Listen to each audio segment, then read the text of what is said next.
Estamos estudiando lo que la Biblia enseña con respecto a la iglesia y estábamos estudiando sobre el término eclesia.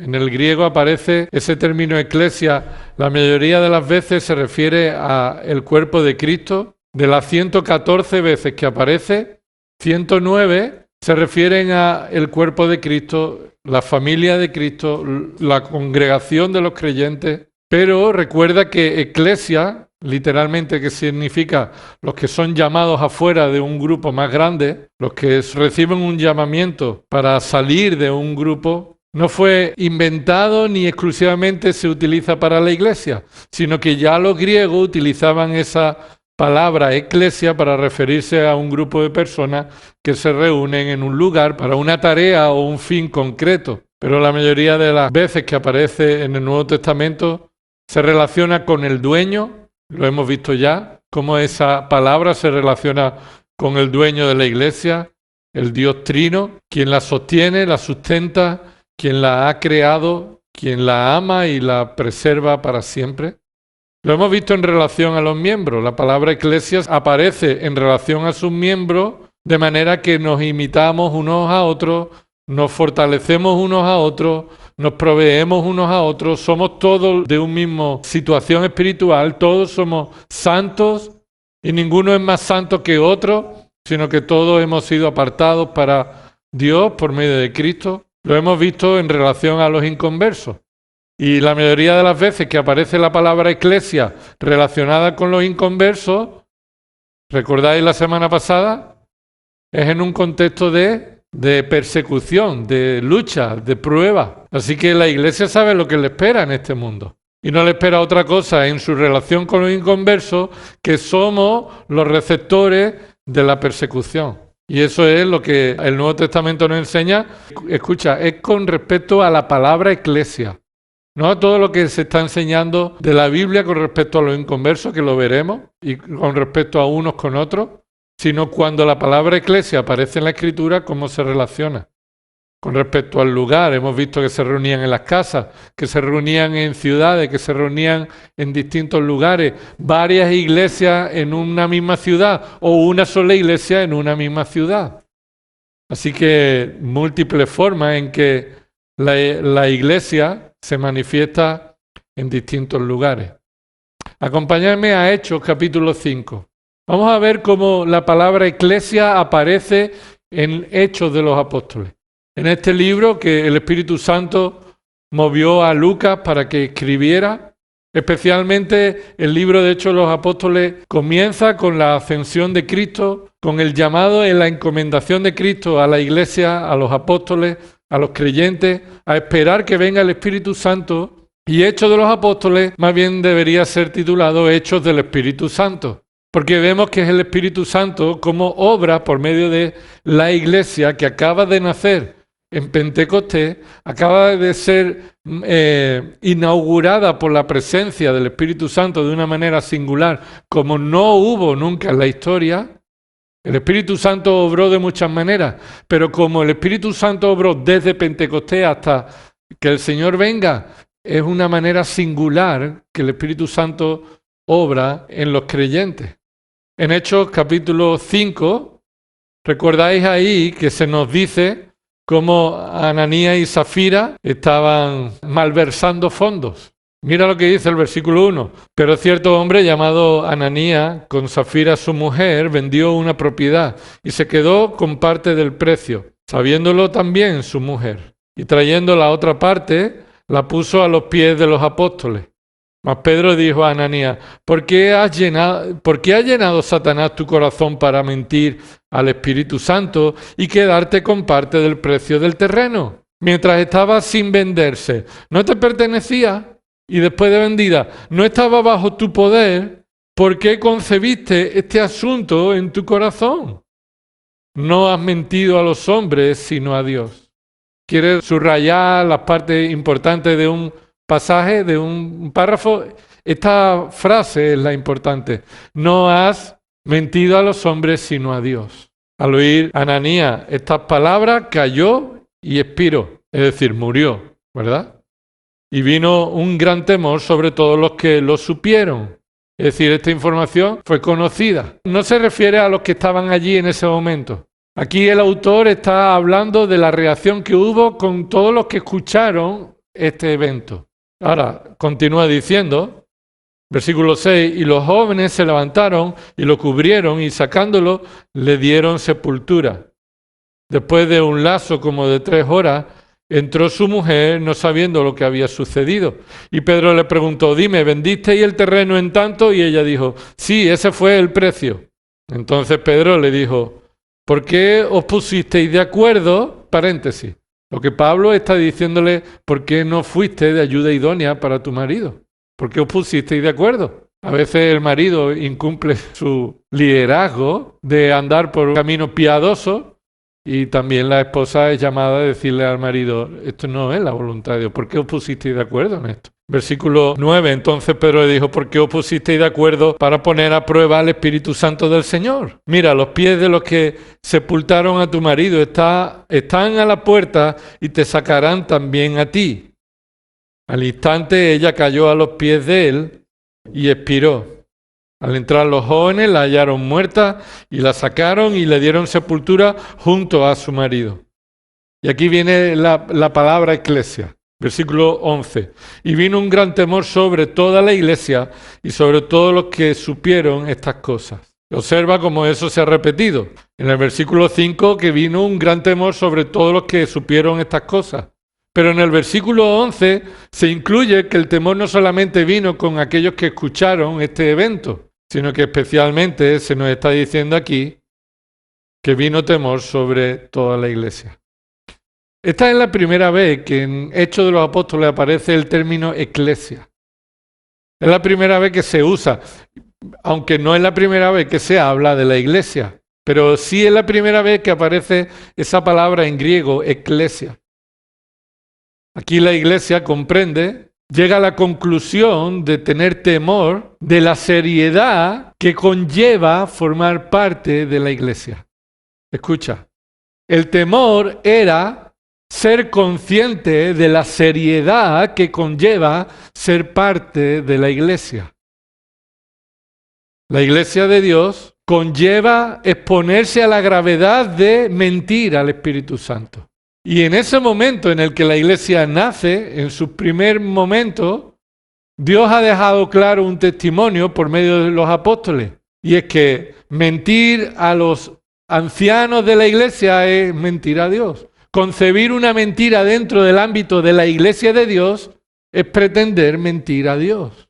Y observa que aquí Pedro no está diciendo ¿por qué nos has mentido? ¿No? Su énfasis no es en tenemos aquí una autoridad y nos han mentido y somos ofendidos, ¿no? El énfasis de Pedro es que ¿por qué habéis concebido, por qué habéis querido mentir a quién? Al Espíritu Santo. Ananías y Zafira vendieron una propiedad, lo cual no es un mandato bíblico. En la Escritura no vemos un mandato de que estamos obligados o somos llamados a vender lo nuestro para ponerlo en común con el resto de los hermanos. Eso no hay mandato. Vemos una realidad que sucede en un momento histórico, pero no vemos un mandato. Pero sí vemos el corazón en el que se deben hacer las cosas en el contexto de tomar una decisión de común acuerdo.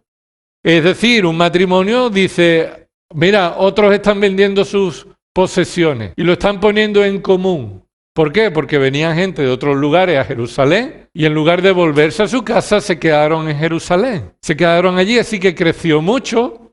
Versículo 6 vemos cómo hubo viudas ahí, ¿recuerda?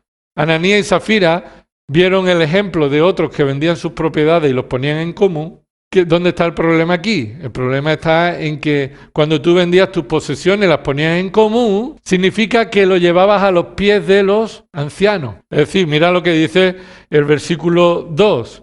Se quedó con parte del precio, sabiéndolo también su mujer, es decir, con el consentimiento de ambos, y trayendo la otra parte, la puso a los pies de los apóstoles. Esto es un sentido figurado, significa que se trae a los apóstoles para que ellos, en conocimiento de la necesidad de la iglesia, administren. Entonces, ¿qué sucede aquí? Pues yo tengo una casa y tengo un coche. Entonces decimos, vendemos nuestra casa y nuestro coche y aportamos todo eso a la administración que los ancianos van a administrar para la necesidad de la iglesia, y nosotros somos incluidos en el grupo de los hermanos que vamos a recibir necesidades igual que los demás, porque no tenemos nada. ¿Dónde está el engaño? En que ellos pretendían aparentar que ya habían vendido todo y tenían igual necesidad que el que no tenía nada, pero se habían guardado ahí. Así que fueron unos pillos y creyeron que eso no se sabría. Y el engaño implica que ellos vendieron esa cantidad mayor, pero declararon una cantidad menor. Es decir, eso que se hace hoy día también muy cotidianamente. Comprar en A y por B te dan otra parte, ¿no? Y el pasaje nos muestra que tal operación fue desvelada por el Espíritu Santo a los apóstoles, que por tanto las consecuencias de la muerte como disciplina divina no dicen que estos no eran creyentes, sino que fueron disciplinados por ser hijos de Dios en la iglesia, que pecaron y toleraron el pecado, y entonces Dios los disciplinó. Y el tema de la disciplina parece que no es un tema, por supuesto no es un tema agradable, ni siquiera estar en ello, pero a veces ni siquiera la enseñanza se establece. Pero la primera vez, es curioso que la primera vez que aparece la palabra iglesia se relaciona con el temor que la iglesia sintió al saber la conciencia que conlleva formar parte del pueblo de Dios. Y hermano, y es una bendición incomparable. No hay forma en la que podamos expresar la gratitud y la gloria a Dios por ser parte de su iglesia. Pero eso conlleva una responsabilidad. La iglesia, en ocasiones, hemos perdido el temor de Dios.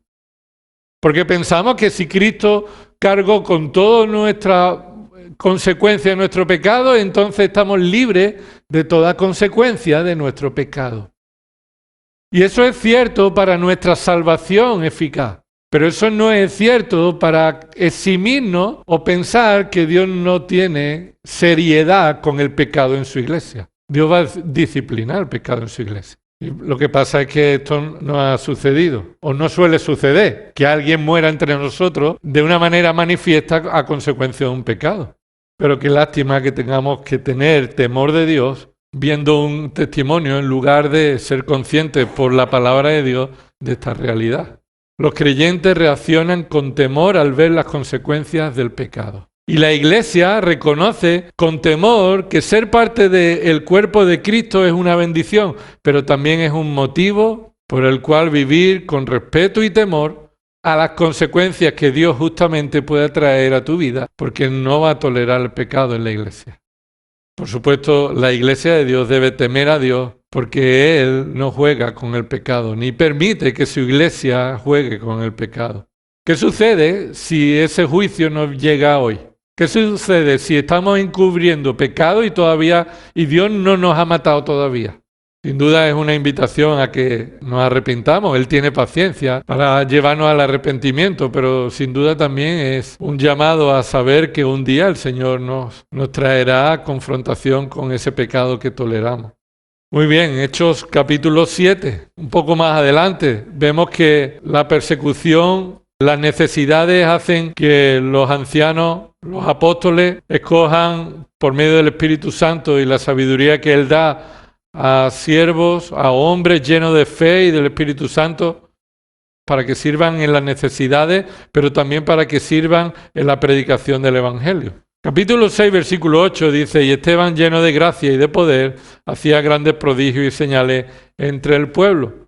Estas son manifestaciones temporales, milagrosas, externas, del poder milagroso que en el comienzo de la iglesia Dios confirmaba su obra por medio de señales y prodigios en hombres que capacitaba para ello. Cosa que al día de hoy no necesitamos esas señales, ya que la palabra de Dios está terminada y es ella la que confirma el mensaje del Evangelio, la palabra de Dios. Y Esteban predica el Evangelio. Este no discurso, es una predicación. Capítulo 7, versículo 1, y el sumo sacerdote dijo: ¿es esto así? Y él, Esteban, siendo acusado, predicó el Evangelio de esta manera. Escuchadme, hermanos y padres, el Dios de gloria apareció a nuestro padre Abraham cuando estaba en Mesopotamia antes que habitara en Harán. Y ahora sigue predicando. ¿Desde cuándo? ¿Desde cuándo? Entendamos, es muy importante entender este pasaje.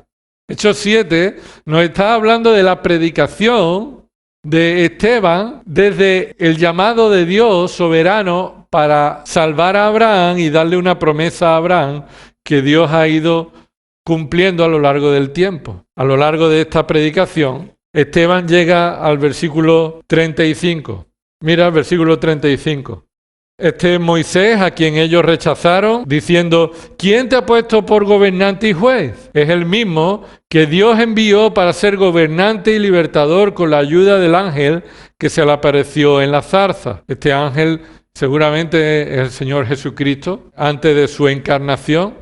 Y dice el versículo 36, este hombre, se refiere a Moisés, lo sacó haciendo prodigios y señales en la tierra de Egipto, en el Mar Rojo y en el desierto por 40 años. Este es el mismo Moisés que dijo a los hijos de Israel: Dios os levantará un profeta como yo de entre vuestros hermanos. Este es el que estaba en la congregación en el desierto, junto con el ángel que le hablaba en el monte Sinaí, y con nuestros padres, y el que recibió palabras de vida para transmitirla a vosotros, al cual nuestros padres no quisieron obedecer, sino que lo repudiaron y en sus corazones regresaron a Egipto. Versículo 38, aparece de nuevo la palabra eclesia. Y aparece la palabra eclesia, pero no se refiere a la iglesia que nace en el día de Pentecostés. No confundamos esta palabra eclesia en la predicación de Esteban con el resto de palabras que aparecen en Hechos de los Apóstoles, que se refiere a el grupo de creyentes que Dios ha redimido y ha unido en su cuerpo. Sino que la Escritura está expresando este relato utilizando el griego y utilizando una palabra que tanto se usa para la congregación de los creyentes como para la congregación de inconversos. Es el contexto del que nos habla. Y este contexto nos indica que se está refiriendo a el pueblo que se reunió en el monte llamado por Dios para establecer y darle la ley. Y ellos dijeron: no queremos acercarnos a este monte, no queremos. Y entonces aquí Esteban está diciendo: esta congregación que estaba en el desierto no es una congregación que sean verdaderos creyentes, porque lo dice el versículo 39, en sus corazones regresaron a Egipto. Es más, esos fueron los que murieron en el desierto. Estos no son verdaderos creyentes, estos son aquellos que estaban en la asamblea, en el grupo de personas que formaban parte del pueblo étnico de Dios. Y Esteban utiliza esta palabra eclesia no para decir que ellos también eran la iglesia como nosotros hoy, sino que está utilizando esa palabra eclesia para referirse a la asamblea de un pueblo reunido en un lugar concreto. Hechos capítulo 8. De nuevo aparece la palabra eclesia en el relato de Hechos del Espíritu Santo.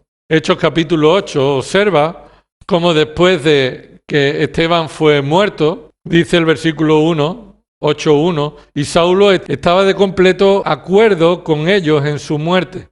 Es decir, con todos los que habían dejado la ropa a los pies de Pablo, de Saulo, dejaron la ropa allí para no mancharse con la sangre en el lapidamiento de Esteban. Pero dejar la ropa allí es porque él es el que daba la autoridad para matar, asesinar a Esteban. Y Saulo estaba de completo acuerdo con ellos en su muerte. Versículo 1 continúa ahí, es el mismo versículo. En aquel día se desató una gran persecución en contra de la iglesia en Jerusalén, y todos fueron esparcidos por las regiones de Judea y Samaria, excepto los apóstoles. Así que la iglesia de nuevo se relaciona con un sufrimiento que pronto aparece en la persecución de aquellos que están predicando fielmente la palabra de Dios. Y Dios usa en su providencia esta persecución para extender el evangelio en Judea y Samaria. Hechos 1:8 dice: y me seréis testigos en Jerusalén, ¿y dónde más? En Judea y Samaria y hasta lo último de la tierra. ¿Cómo van a Judea y Samaria? Dios, en su providencia, permite la persecución para que salgan de Jerusalén y vayan a Judea y Samaria. Así que la iglesia es tomada como el objeto de persecución, es tomada en las casas y echada en la cárcel. Observa el versículo 2. Y algunos hombres piadosos sepultaron a Esteban y lo lloraron a gran voz por él. Pero Saulo hacía estragos en la iglesia. Esta es una forma de expresar una narrativa histórica, un evento con gran crudeza. Hacía estragos en la iglesia.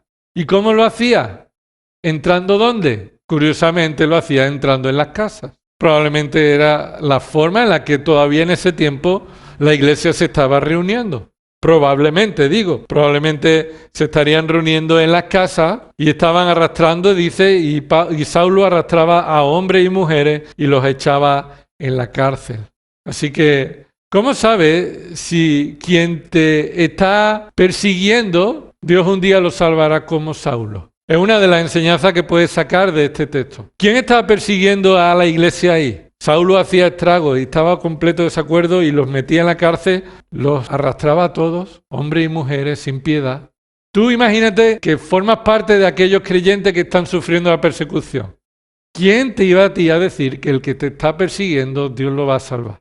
Y los va a utilizar para llevar el evangelio a los gentiles. Del mismo modo, ¿quién te está diciendo a ti que quien te hace la vida imposible, un día Dios lo va a salvar? ¿Quién te dice a ti que esta persecución o sufrimiento que pasamos o deberíamos pasar en esta tierra, va a ser el medio por el cual Dios va a mostrar misericordia y gracia a un perseguidor? Y en su gracia Dios lo salvará. Así que la actitud que nos enseña la Escritura de cómo debemos enfrentar la persecución es la de orar antes que de hacer mal, de volver con mal. Así lo estamos viendo en el capítulo 9. Continúan esparcidos por ahí y Saulo es salvado por Dios. Hechos capítulo 9. Saulo es salvado por Dios. Ananías llevado a Saulo para que le lleve este mensaje de ser usado. ¿Y cuánto debe sufrir por el nombre de Cristo? Recuerda que lo vimos el viernes pasado. Ahora en el versículo 20... dice, enseguida se puso a predicar a Jesús en la sinagoga. Y este se refiere a Saulo. Pablo comenzó a predicar en la sinagoga diciendo, Él es el Hijo de Dios. Predicaba a Jesús diciendo, Jesús es el Hijo de Dios. Y todos los que lo escuchaban estaban asombrados y decían, ¿no es este el que en Jerusalén destruía a los que invocaban este nombre y el que había venido aquí con este propósito para llevarlos atados ante los principales sacerdotes? Pero Saulo seguía fortaleciéndose y confundiendo a los judíos que habitaban en Damasco, demostrando que este Jesús es el Cristo. Les confundía a los judíos, ¿de qué manera? Predicándole el mensaje que ellos se niegan a reconocer, a aceptar, que Jesús es el Mesías, el Cristo, el Hijo de Dios. Pero seguimos en el 26, cuando llegó a Jerusalén, trataba de juntarse con los discípulos y todos les temían, no creyendo que era discípulo. Pero Bernabé lo tomó y lo presentó a los apóstoles y les contó cómo Saulo había visto al Señor en el camino y que él, el Señor, le había hablado y cómo en Damasco había hablado con valor en el nombre de Jesús y estaba con ellos moviéndose libremente en Jerusalén, hablando con valor en el nombre del Señor. También hablaba y discutía con los judíos helenistas, mas estos intentaban matarlo. Ya empezó, ¿verdad? Al comienzo de la conversión de Pablo, ya fue objeto también de la persecución. Versículo 30. Pero cuando los hermanos lo supieron, lo llevaron a Cesarea y de allí lo enviaron a Tarso. Entre tanto, ¿qué sucede con la iglesia? La iglesia gozaba de paz por toda Judea, Galilea y Samaria. Escucha esto. Lo que está contándonos en los versículos anteriores hasta el 30, ¿dónde sucede? ¿Dónde? En Jerusalén. En Jerusalén, Pablo es llevado, presentado a los apóstoles y empieza a predicar en Jerusalén y a ser perseguido. Pero dice el versículo 31, entre tanto, y eso significa, mientras en Jerusalén los perseguían, ¿qué dice de la iglesia en Judea, Galilea y Samaria?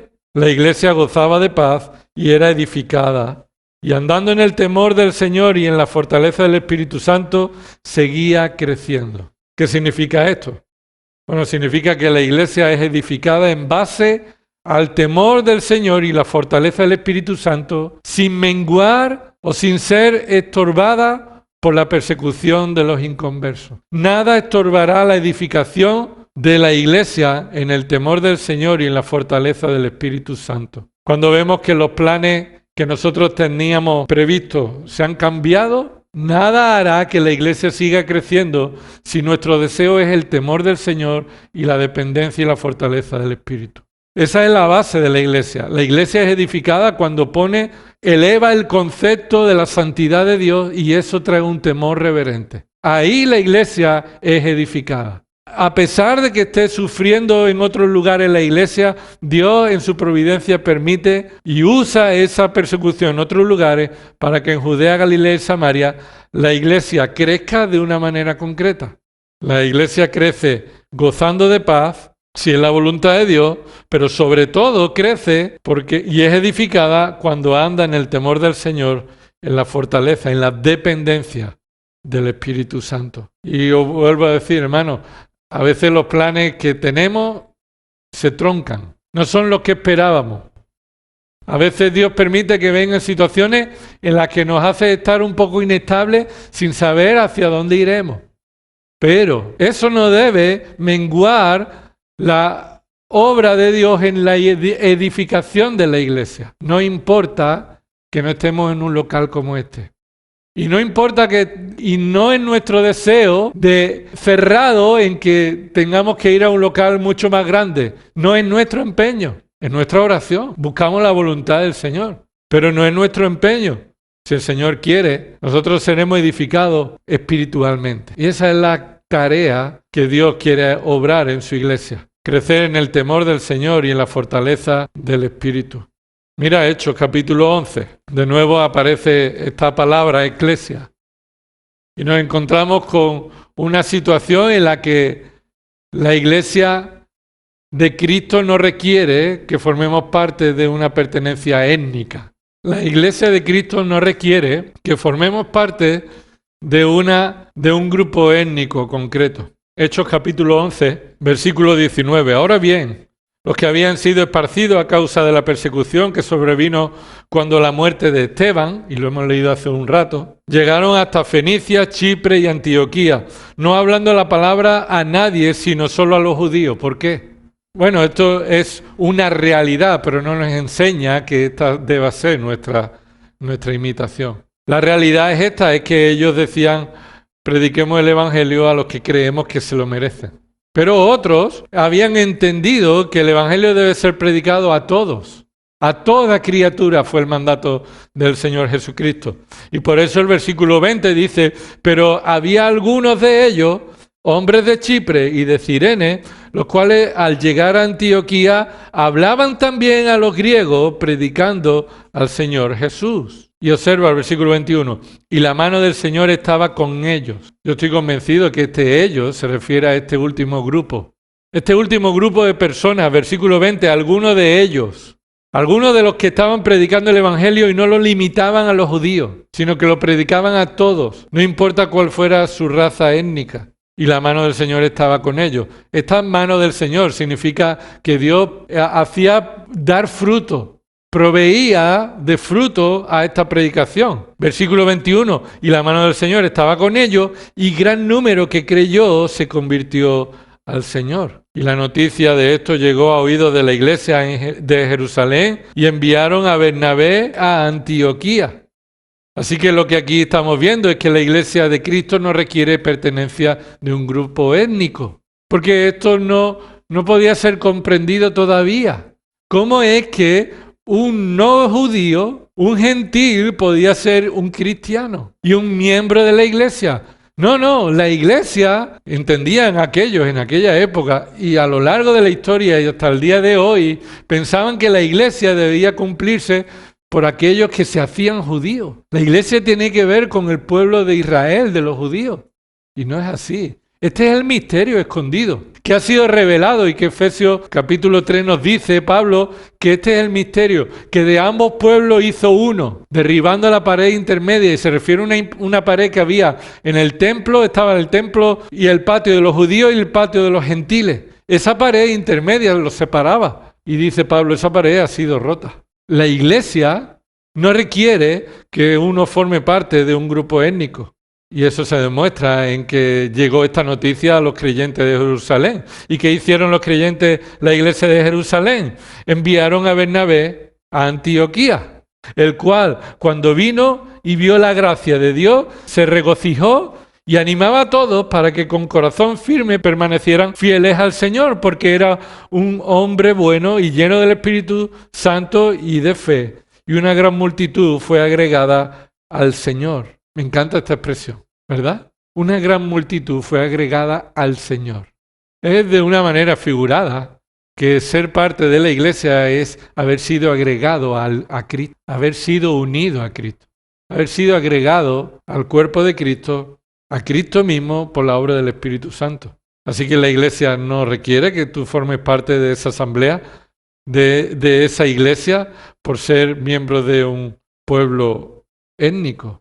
Versículo 25, y Bernabé salió rumbo a Tarso para buscar a Saulo. Lo habíamos dejado allí hace un rato, ¿verdad? Lo llevaron a Tarso y ahora Bernabé va a Tarso a recoger a Saulo, y cuando lo encontró lo trajo a Antioquía, y se reunieron con la iglesia por todo un año y enseñaban a las multitudes, y a los discípulos se les llamó cristianos por primera vez en Antioquía. Entonces la iglesia es la iglesia de los que Dios ha incluido a Cristo, ha unido a Cristo, ha agregado a Cristo, pero la iglesia es aquella que reconoce que Dios ha provisto de maestros para enseñarles la palabra de Dios, y eso conllevará un tiempo. Aquí un año, pero a lo que está refiriéndose es que ellos se quedaron allí un año enseñando. Pero la iglesia se caracteriza por su amor y deseo por la palabra, por ser instruidos. Ahora, ¿qué relación tiene ser instruido con el hecho de que por primera vez a los creyentes se les llama cristianos? Y eso sucede en Antioquía. ¿Por qué? La respuesta es esta.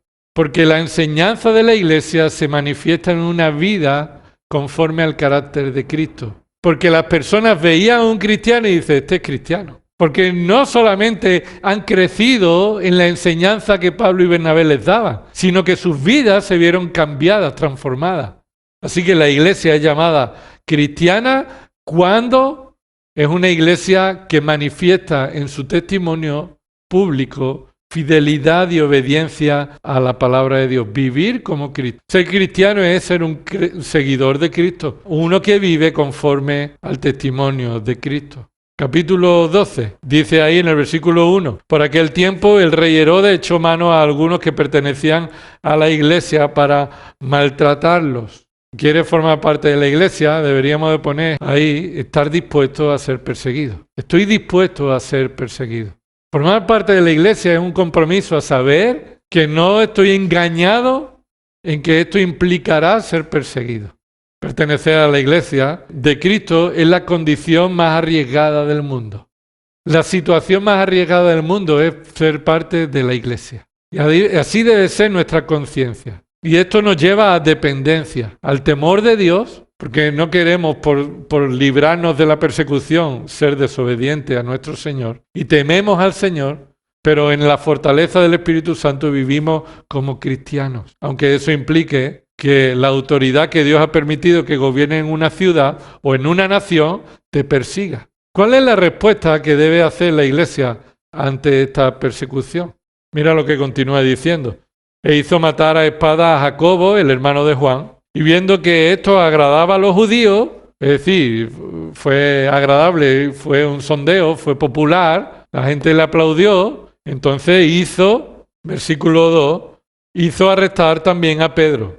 Esto sucedió durante los días de los panes sin levadura, y habiéndolo tomado preso, es decir, habiendo tomado a Pedro preso, lo puso en la cárcel, entregándolo a 4 piquetes de soldados para que lo guardaran con la intención de llevarlo ante el pueblo después de la Pascua. Así pues, Pedro era custodiado en la cárcel, pero la iglesia montó un motín en las puertas del ayuntamiento, ¿no? ¿Qué hizo la iglesia? Bueno, la iglesia ahí se encerró a orar fervientemente a Dios por él. La iglesia hacía ferviente oración a Dios por Pedro. Mira, esta palabra oración ferviente es lo mismo que en otras ocasiones se muestra ayuno y oración. Es lo mismo. Cuando tú ves que hay ayuno y oración, significa lo mismo que aquí pone, oración ferviente. Dejar de hacer otras cosas para ocuparte a la oración. No necesariamente dejar de comer como si eso añadiera algún mérito, forzar el brazo de Dios como algunos dicen para dar pena y para que la huelga de hambre Dios responda ante eso, ¿no? Se llama oración ferviente, dejar de hacer otras cosas que normalmente ocupan nuestro día para ocuparnos en la oración. Esta es la respuesta de la iglesia a la persecución. Orar no es lo último, lo que nos queda. ¿Cuántas veces decimos eso? Bueno, ya lo que nos queda es orar. No es lo último que nos queda. Orar es lo primero y principal que debe sostener la vida del creyente, y especialmente en cualquier situación extrema como la de persecución y sufrimiento. Mira, si Dios permite situaciones que nos parecen injustas que hemos aprendido el domingo pasado, en lugar de quejarnos, esperemos a la venida del Señor. Oremos para que el Señor obre si es su voluntad para librar a Pedro, y así sucedió. Pero hagamos en oración dependencia de la voluntad de Dios, en lugar de montar nuestras reivindicaciones, que lo que hacemos es rebelarnos contra Dios mismo. Hechos 13. Mira lo que dice aquí de nuevo, la iglesia de Antioquía. En la iglesia que estaba en Antioquía, ¿qué significa esto? Una iglesia. En Antioquía en ese tiempo había una iglesia. Eso no significa que ahora todas las iglesias, como dijimos el viernes pasado, dejemos nuestros lugares de culto y nos reunamos todos en una sola iglesia en Sevilla. No es verdad. La iglesia de Dios está en distintos lugares y debe cumplir el llamado que Dios les ha dado, ser columna y sostén de la verdad, testimonio del Evangelio en vidas transformadas. Y tendremos comunión con otras iglesias, no para hacer que el Evangelio sea más eficaz, como algunos enseñan, sino en base a si predicamos el mismo Evangelio, en base a si tenemos la misma doctrina, la misma fe, unidos en un mismo propósito, de ningún modo amedrentados. Y unidos por una misma doctrina. Y esta iglesia en Antioquía no era una sola iglesia porque así haría que el Evangelio sea más eficaz. No, porque era en aquella época una iglesia. Y todavía no había dado tiempo a que surgieran muchos falsos maestros y empezaran a introducir en la iglesia falsas doctrinas que hicieran difícil poder identificar la verdadera doctrina, la cual está en la Escritura. Y que muchos que dicen que son iglesias, incluso evangélicas, no podríamos hacernos miembros de esa iglesia, pues no son bíblicos. Y entonces dice ahí, versículo 1, Hechos 13:1, en la iglesia que estaba en Antioquía había profetas y maestros, Bernabé, Simón, llamado Níger, Lucio Cirene, Manaén, que se habría criado con Herodes el tetrarca, y Saulo. Es decir, aquí había una lista de personas que cumplían el ministerio de predicar y de enseñar, ser predicadores y ser maestros. Esos eran profetas porque profetizaban, pero no profetizaban como en el Antiguo Testamento, sino en base a lo que ya había el Señor revelado por medio de la palabra y por medio del Espíritu Santo en el comienzo de la iglesia. Y la iglesia había provisto en Antioquía de unos dones, unas personas, unos creyentes con dones concretos. Ahora, esta es la pregunta. Si Dios es quien provee de los dones de cada iglesia a su tiempo y para su gloria, pregunta, ¿cómo estás tú creciendo en la dependencia del Señor para poner en uso los dones que tú das? Y para también agradecer a Dios por los dones que Él ha dado en su iglesia. Si es una provisión de Dios, ¿por qué no lo reconocemos? Como si Dios quiere, el domingo lo reconoceremos. La provisión que Dios ha dado a su iglesia de hermanos que no por méritos propios, sino a pesar de cómo son, de cómo somos, cada uno de nosotros, el Señor nos provee de dones espirituales para la edificación de la iglesia. ¿Cuál es esta forma en la que tú valoras y agradeces a Dios los dones que Él provee para su iglesia en cada lugar? Lo que significa es que no todas las iglesias van a tener los mismos dones. En esta iglesia estaban estos dones, pero en otra iglesia había carencia. Y es Dios quien provee de todo ello. Y damos gracias a Dios de que en su tiempo el Señor también ha ido proveyendo aquí en este lugar de cada uno de nosotros con los dones que Él nos provee y también con un liderazgo plural, que damos gloria a Dios que el domingo se hará visible. Confirmaremos lo que Dios ha estado trayendo a lo largo de estos años. Y por eso en el capítulo 14, mira lo que dice en el capítulo 14, porque aquí la iglesia es animada a seguir un testimonio. Capítulo 14, Pablo y Bernabé están predicando el evangelio en Iconio, en Listra, y llegan a Listra en el versículo 19, mira lo que dice ahí. Pero vinieron algunos judíos de Antioquía y de Iconio, ya él había pasado de esas ciudades, pero vinieron de esas ciudades persiguiéndolo, y habiendo persuadido a la multitud, palabra multitud que en ocasiones se refiere a los creyentes y en otras ocasiones a los que están contra la iglesia, así que la palabra debe ser entendida en su contexto. Persuadió a la multitud, apedrearon a Pablo y lo arrastraron fuera de la ciudad pensando que estaba muerto. Un paréntesis, Pablo no estaba muerto, a pesar de que Marcos Vidal dice por ahí en un vídeo que él cree que Pablo estaba muerto y aquí fue resucitado. Es su opinión, él dice, esta es mi opinión. Y lo puedo decir porque es público y a lo mejor alguno de vosotros lo habéis visto o un día lo veis y os surge esta duda.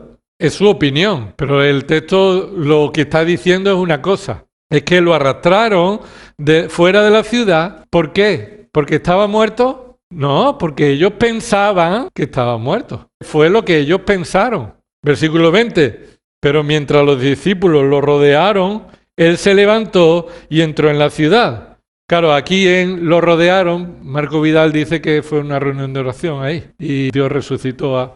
Pero no queremos meter en el texto nada que no esté, ¿verdad? Más bien lo que vemos es, yo no digo que no oraron, pero el texto no dice que Pablo estuviera muerto y fue resucitado. Se levantó y entró en la ciudad. Al día siguiente partió con Bernabé a Derbe y después de anunciar el evangelio a aquella ciudad y de hacer muchos discípulos, volvieron a Listra, a Iconio y Antioquía.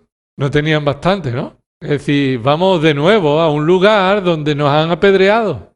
Y mira lo que dice, fortaleciendo los ánimos de los discípulos, exhortándolos a que perseveraran en la fe, diciendo, es necesario que a través de muchas tribulaciones entremos en el reino de Dios. Y escucha, no es necesario para entrar en el reino de Dios. No, tus sufrimientos no aportan nada a tu derecho o a tu posibilidad de entrar en el reino de Dios. No dice es necesario para entrar que suframos. No, lo que está diciendo es que el sufrimiento forma parte de la voluntad de Dios, de nuestro testimonio, mientras estamos o hasta que entremos en el reino de los cielos. Esta es la voluntad de Dios, que suframos. Y esa es la forma en la que Él los exhortaba, los animaba, que perseveraran en la fe, porque esto es necesario. Es necesario porque es inevitable. Es inevitable que a través de mucha tribulación entremos en el reino de Dios. Versículo 23, después de que les designaron ancianos, y ese les designaron, esa palabra les se refiere a quién?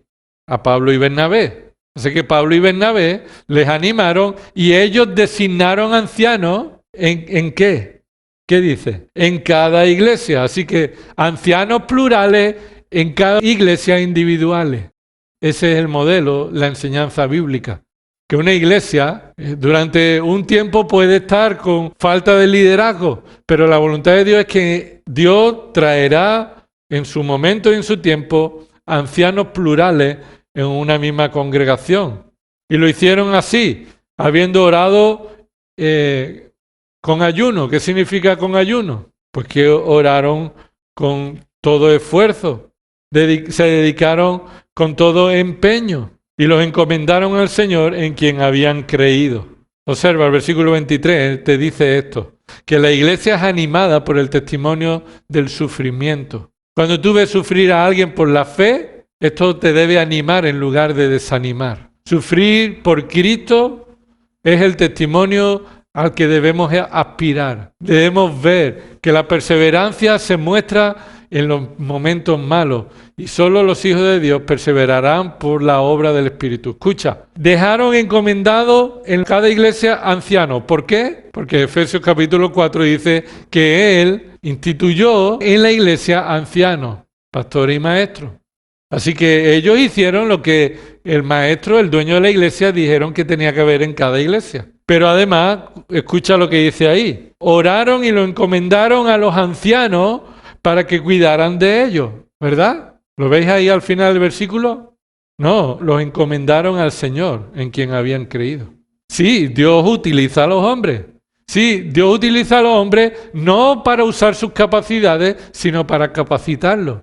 Y sí, Dios los utiliza para darles por la obra del Espíritu Santo las capacidades y los dones para edificar y bendecir y cuidar a la iglesia. Pero la iglesia no depende de los hombres, ni de Gersón, ni un servidor, ni de ningún anciano. La iglesia depende de aquel que dijo en Mateo 16, 18, yo edificaré mi iglesia. Y añadió, y las puertas del Hades no prevalecerán contra ella. Así que nuestra dependencia está en el Señor de su iglesia. Es para su gloria que estamos aquí. Y hay mucho más que ver en Hechos de los Apóstoles. Pero los apóstoles solamente fueron herramientas. El Espíritu Santo es quien está morando en cada creyente, está trayendo el temor de Dios, la fortaleza espiritual, para que seamos para su gloria, en dependencia suya y no de los hombres. Sí, damos gracias a Dios porque Él provee de dones. Y sí, damos gracias a Dios y los reconocemos por el ministerio que hacen. Pero nuestra dependencia no depende de los hombres. Y esa es la voluntad de Dios. Que la iglesia glorifique a su dueño. Vamos a orar. Señor, que esto sea realidad en nuestras vidas. Perdona, Señor, cuando creemos que la iglesia tiene algo que ver con una organización de hombres o algo que ver con algún proyecto humano que promete éxito o promete algún bien que solo tú puedes proveer. Señor, gracias porque tú nos has dicho que es un riesgo formar parte de tu iglesia. Lo hemos visto en el testimonio, Señor, y Pablo asimismo se lo dijo a Timoteo en su última carta. El que quiera vivir piadosamente sufrirá persecución. Y Señor, queremos rogarte que nuestras vidas sean dignas de aquellos que son diferentes a este mundo. Dignas de ser llamados cristianos por nuestro testimonio. No por lo que decimos solamente, sino por lo que hacemos, por cómo vivimos. Añade a tu iglesia a los que han de ser salvos. Sálvalos por la predicación de tu iglesia, del Evangelio a toda criatura. Danos temor de ti, Señor. Reverencia de ti. Temor por las consecuencias de nuestro pecado, Señor. Queremos rogarte que estemos encomendados a ti, Señor, que estemos ocupados y confiados en ti. Señor, estamos encomendados en tus manos. Gracias por los dones que tú das. Gracias por los hermanos que nos sirven, Señor, y que tú has puesto para nuestra edificación y para tu gloria. Señor, pero nuestra dependencia absoluta está en ti. Y que así sea, Señor. En el nombre de Cristo oramos. Amén.